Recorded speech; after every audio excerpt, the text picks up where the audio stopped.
दिन आज हम लोग देखने वाले हैं खूनी रविवार के बारे में। तो सबसे पहले आप यहाँ पर देखिए, ये क्या है, एक बड़ा सा देश रूस है और ये छोटा सा देश एक जापान। जापान रूस में जो है एक राजा यानी कि राजा है जिनका नाम क्या है, जार निकोलस द्वितीय। जार निकोलस द्वितीय है, ये रूस का राजा है। रूस का राजा है। रूस के जो सम्राट होते हैं उन्हें क्या कहा जाता था, तो जार कहा जाता था। जार का अर्थ होता है रूस में रूस का सम्राट, रूस का सम्राट, ठीक है।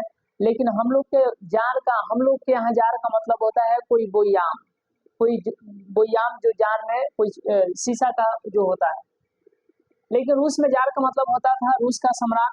तो उसी में एक सम्राट जिसका नाम है, रूस के सम्राट जिनका नाम है निकोलस द्वितीय। इनकी पत्नी जरीना है जो कि जर्मनी की है। तो अब यहाँ पर इनकी जो पत्नी जरीना है यह कहाँ की है, ये है जर्मनी की। तो निकोलस जो थे ना, निकोलस जरीना का ही कहना मानते थे। राजा तो थे निकोलस, लेकिन ये कहना मानते थे जरीना का। और जरीना जो थी, यह जो है, अब यहाँ पर देखिएगा तो निकोलस जरीना भक्त है, पत्नी भक्त है। क्योंकि जरीना, ये निकोलस जो है जरीना भक्त है, यानी कि अपनी पत्नी का भक्त है। सारा जो भी जरीना कह रही है उसको जो है मानते हैं। कौन? निकोलस, जार निकोलस द्वितीय। और जरीना जो है एक पादरी भक्त हो चुकी है।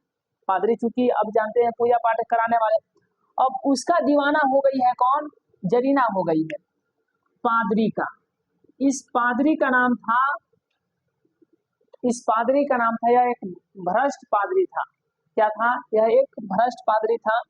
याद रखिएगा भ्रष्ट, अब क्यों बोलेंगे तो आगे देखिए भ्रष्ट। तो इस पादरी का दीवाना है जरीना और जरीना का दीवाना है निकोलस। पादरी का दीवाना जरीना, जरीना का दीवाना जो है निकोलस द्वितीय, यानी जार निकोलस द्वितीय। और जार निकोलस द्वितीय जो है ये रूस के राजा है। अब हुआ क्या कि लड़ाई का सारा, तो जो भी जरीना कहती थी सारा बात मानते थे निकोलस। अब एक बार की बात है कि सेना की बहाली हो रही है, सैनिक का बहाली हो रही है रूस में। तो उसमें जो है, जो दौड़ने वाले थे वो आगे निकल गए और जो दौड़ने वाले नहीं थे वो पीछे रह गए। और भ्रष्ट जो पादरी था, ये नहीं दौड़ने वाले को बोला कि घूस दो। घूस मतलब समझते हैं, घूस ले करके जो नहीं दौड़ने वाले थे उनको जो है जरीना से एक लिस्ट बना करके दे दिया।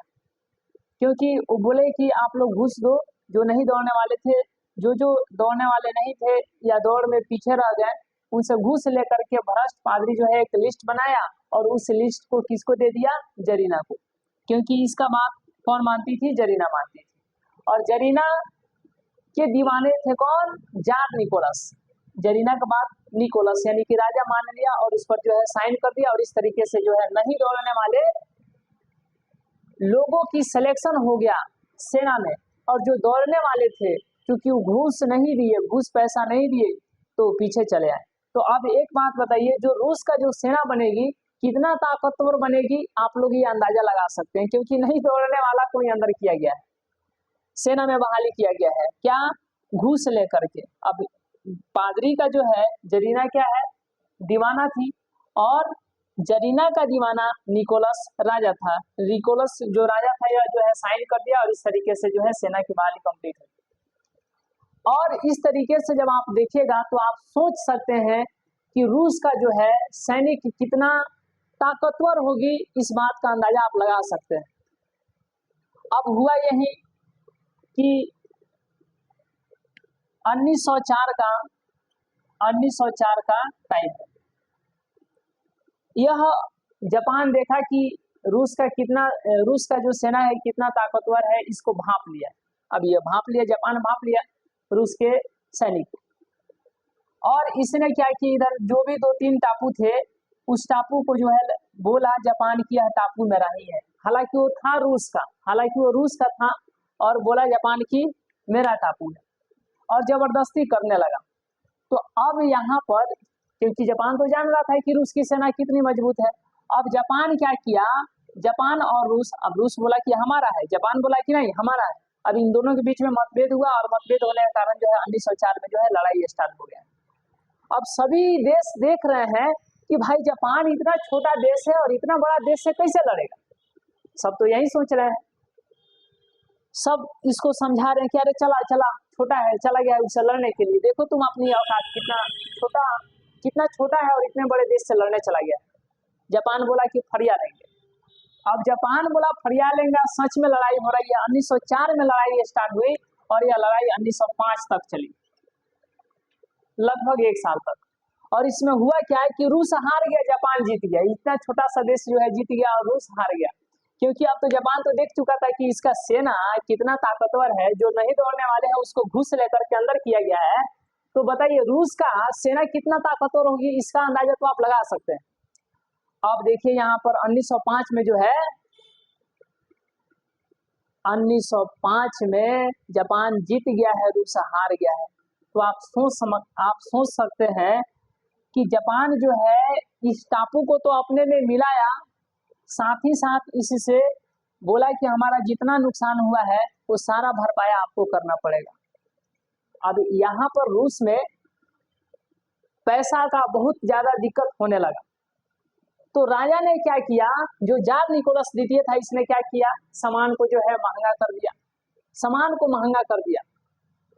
और जब सामान महंगे होने लगे तो इससे जो है सबसे ज्यादा दिक्कत परेशानी किसको हुआ, तो यहाँ की जनता की, जो मजदूर वर्ग के थे, जो गरीब वर्ग के थे, इन सभी लोगों को जो है सबसे ज्यादा दिक्कत होने लगी।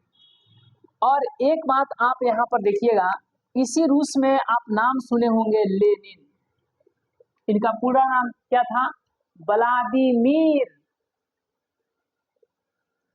Ivanovich, Vladimir Ivanovich Vladimir Ivanovich Lenin, लेकिन इन्हें आप लोग ध्यान रखिएगा लेनिन नाम से याद रखिएगा। तो हुआ क्या कि अब यहाँ पर जो है धीरे धीरे माहौल ऐसा बन रहा है, लग रहा है जैसे क्रांति होगा, और उसी में जो है नेतृत्व कर रहा है लेनिन। सभी जितने भी गरीब लोग थे, सभी के सभी गरीब लोगों को, जितने भी मजदूर वर्ग के थे, और लेनिन जो है कार्ल मार्क्स के विचार से फुल चार्ज है, यानी कार्ल मार्क्स के सिद्धांत से एकदम क्या है, तो उसके सिद्धांत को जो है एकदम पढ़ा है। क्योंकि अब दास कैपिटल 1867 में जो कार्ल मार्क्स लिख करके गया था, उसने कहा था कि एक दिन मजदूरों का शासन आएगा, यानी मजदूर राजा बनेंगे। और इस बात को जो है लेनिन आंक रहा है कि मजदूर क्रांति करेंगे। कार्ल मार्क्स बोल करके गया है दास कैपिटल बुक में कि कार्ल मार्क्स बोला है कि मजदूर जो है क्रांति करेंगे, जीतेंगे और मजदूरों का शासन चलेगा, यानी कि मजदूर जो है मजदूर का बेटा राजा बनेगा। और ये बात कह करके तो कार्ल मार्क्स जो है 1818 में पैदा हुए और चले गए, 1883 में इस दुनिया से चले गए। वो अपने जीवन में ऐसा कभी नहीं किया, लेकिन सिद्धांत जो दे करके गए थे, उसी सिद्धांत को, उसी विचार को जो है लेनिन पढ़ रहा है और उनसे बहुत, उनके विचार से बहुत ज्यादा प्रभावित हो रहा है लेनिन। अब देखा कि यहाँ पर सभी के सभी ये लोगों को, जो वहाँ के रूस के जो जनता थे, जैसे कि मजदूर वर्ग के थे, गरीब वर्ग के थे, जो भी थे, सभी को जो है चार्ज किया है, बोला है कि कार्ल मार्क्स बोल करके गए हैं कि मजदूर जो है शासन करेंगे, मजदूर का बेटा राजा बनेगा और एक दिन यह क्रांति होगी। और इसी बात को जो है मजदूरों को, यही बात बोल करके लेनिन जो है सारे के सारे रूस के जनता को चार्ज किए कि ये बताइए राजा अच्छा काम कर रहा है, हर एक सामान को जो महंगा कर दिया है, हम लोग को कितना परेशानी हो रहा है। अब इसी में जो है लेनिन पूरे हजारों लोगों को लेकर के एकत्रित किया है, हजारों लोगों को लेकर के, जहां राजा रहते थे सेंट पीटर्सबर्ग पहुंचा हुआ है, सेंट पीटर्सबर्ग, और चारों तरफ से जो है घेराव करके सारे के सारे वहां पर लोगों को लेकर के पहुंचा है, क्योंकि लेनिन ही नेतृत्व कर रहा है। सभी लोगों को, हजारों मजदूरों को लेकर के वहां पर पहुंचा हुआ है सेंट पीटर्सबर्ग, जहाँ पे राजा रहते हैं। राजा देखे और वहां पर जा करके यही नारा लगाया जा रहा है कि छोटे भगवान रोटी दो, छोटे भगवान रोटी दो। कहने का मतलब क्या कि इतना सारा महंगाई आप कर रहे हैं, हम लोग का जो है सही से घर नहीं चल पा रहा है, इतने आप इस चीजों को महंगा कर दिए हैं। युद्ध हारे आप, जापान से युद्ध हारे, इसका सबसे बड़ा कारण ये जरीना है, क्योंकि यह जो है इसके क्या है, दीवानी है। ये जो कह रहा है वो बात मान जा रही है, और ये जो कह रही है आप बात मान करके साइन करके सेना में जैसे तैसे लोग को आप भर्ती कर लिए, और जैसे तैसे लोग को जब सेना में भर्ती कीजिएगा तो युद्ध हारिएगा नहीं तो जीतिएगा। ये सारा कमी आपका है। तो इसी विरोध में सभी लोग जो है एकदम जा करके वहां पर सेंट पीटर्सबर्ग में जो है पूरा जा करके कह रहे हैं कि छोटे भगवान रोटी दो, क्योंकि गलती आपकी है, हमें तो रोटी चाहिए और ये रोटी आपको देना होगा। अब राजा देखा तो बोला कि ये कैसे लोग हैं, तो उसके जो सिपाही थे, सैनिक थे राजा के, बोले यानी जार निकोलस द्वितीय के, कि बोले कि ये लोग जो है ये जो लोग जो है कह रहे हैं कि छोटे भगवान रोटी दो, यानी कि रोटी मांग रहे हैं, रोजगार मांग रहे हैं, ये बेरोजगार हो चुके हैं इतना महंगाई बढ़ने के कारण। अब राजा बोला कि जा करके उनको गोली मार दो, और जैसे ही गोली का आदेश मिला सैनिक आकर के गोली मार दिए, और इतना गोली की बरसात की गई, इतनी गोली की बरसात की गई कि वहां पर खून के लग रहा है जैसे नदी बह रहा है, और इतने लोग मारे गए, 1000 लोग मारे गए थे। 1000 लोगों के जब खून बहना स्टार्ट हुआ तो ऐसा प्रतीत हुआ कि लग रहा है जैसे खूनों की बरसात हो रही है। और यहाँ पर ईसाई धर्म था, रूस में क्या था, ईसाई धर्म था, और इसीलिए संडे को छुट्टी रहती है ईसाई धर्म के अनुसार। तो इसीलिए ये लोग जो है सेंट पीटर्सबर्ग जहाँ पे राजा रहते हैं, जो अपना क्रांति कर रहे हैं, वह दिन जो है रविवार का चुने थे, लेकिन रविवार होने के कारण वहां पर तो हजारों मजदूरों के जो है खून बह रहे हैं, अंधाधुंध गोली चल रही है, और जब खून बहे हैं तो वह दिन कौन सा है, रविवार का है। इसीलिए इसे खूनी रविवार के नाम से जाना जाता है, खूनी रविवार के नाम से जाना जाता है। तो इस तरीके से हम लोग देखें एक शॉर्ट फॉर्म में कि खूनी रविवार क्या है।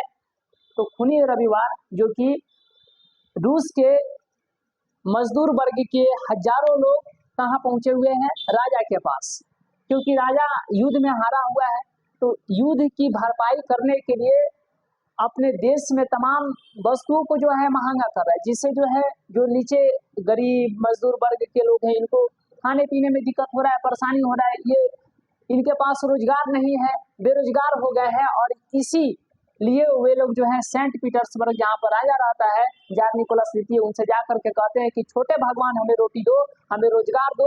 लेकिन इसके विरोध में जो है जार निकोलस द्वितीय ने गोली चलाया, और गोली चलाया तो वह दिन कौन सा था, वह दिन था रविवार, और हजारों लोगों की खून बही, इसीलिए इसे खूनी रविवार के नाम से जाना जाता है। तो उम्मीद है कि आप लोग ये समझ पाए होंगे। मिलते हैं हम लोग नेक्स्ट अगले वीडियो में, तब तक के लिए बहुत बहुत धन्यवाद।